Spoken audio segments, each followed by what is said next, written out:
नगर प्रभागामध्ये आपल्या रस्त्याच्या कडेला म्हणजे रस्त्याच्या कडेला म्हणण्यापेक्षा बऱ्यापैकी रस्त्यामध्ये ती डीपी या ठिकाणी होते ट्रान्सफॉर्मर होता.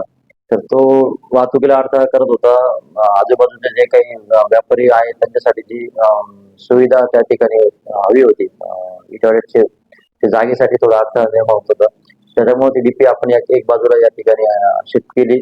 त्याच्यामुळे आता बऱ्यापैकी तिथे सुधारणा करण्याचा आपल्याला वाव आहे. मान्य आमदार अमोल भाऊ खताळ यांच्या माध्यमातून त्याच्या जनता दरबारामध्ये हा विषय मी मांडला होता.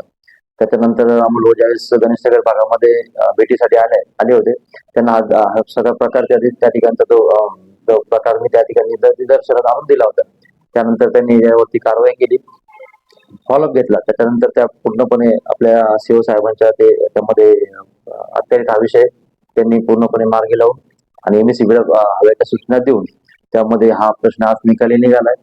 आणि या बऱ्याच वर्षापासून म्हणजे 40 वर्षापासून जसं आपण अगर हा भाजी मार्केट स्थापन झालंय त्यापासून हा जो काही स्वच्छतागृहाचा जो विषय होता तो आज या ठिकाणी कुठेतरी मार्गी लागताना दिसत आहे.